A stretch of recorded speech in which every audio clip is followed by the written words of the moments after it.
And FUTURECAST does show just a bit of additional development, nothing severe, nothing out of the ordinary. Over the next 4-5 hours, by about 10 o'clock, we start to see any activity shutting off across the region, and we do briefly clear out overnight. That'll be a key in our forecast for tomorrow. As far as overnight lows are concerned, 50 degrees is where we'll be, so right where we should be for this time of the year. This holds true across the region, and we stay below average tomorrow. Front moves through overnight tonight, brings in some cooler air and that big pattern change. 69, the anticipated high in the Springs, 75 in Pueblo, 72 Canyon City. Region-wide, we're about 5 to 10 degrees below average for this time of the year. Same will hold true out towards the plains. Your mix of 70s with strong to severe thunderstorms. That's what we keep a very close eye on. We'll start with FUTURECAST, then we'll get to the impacts of these cells. We watch out your door tomorrow morning. It's a boom or bust setup. When we wake up, we'll know the answer.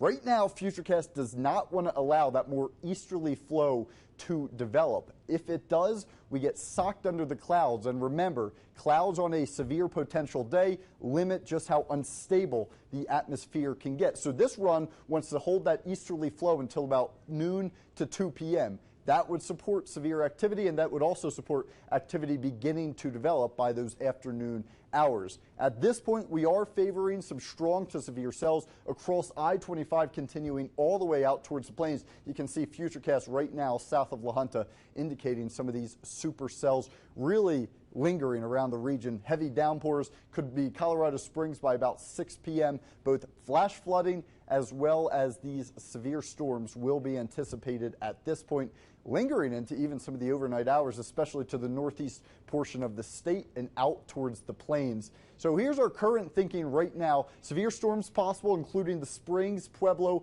La Junta, and Springfield, all the way out towards the plains, with a more isolated potential towards Denver and areas west of I-25, at least up to this point. As far as our impacts, flooding concerns, they will be high. We've received a lot of rain over the last few days, and we have a saturated atmosphere. That means any showers that do develop just dump rain at rates upwards of 1 to 1.5 inches, perhaps. Wind and hail, 60-mile-per-hour gust, hail up to 1 or 2 inches in diameter. Here's some good news. Low tornado risk tomorrow.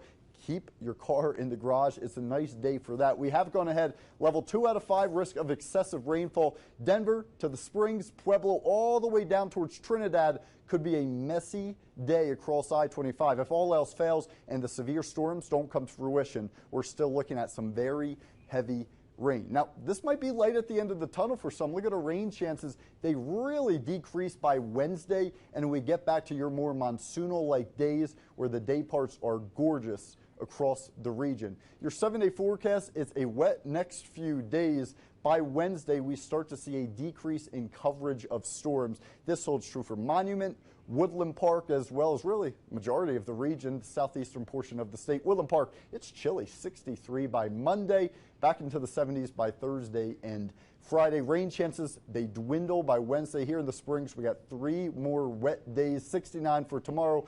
Gradually warm up by Monday up to 70 degrees. And look at next weekend, 82 for next Saturday. That's what we are looking at. Then I do want to see in Pueblo, by next weekend, 88 degrees. It's going to be a nice one. These limited rain chances. Just got to get through the next few days. And as you do, jump over towards Canyon City.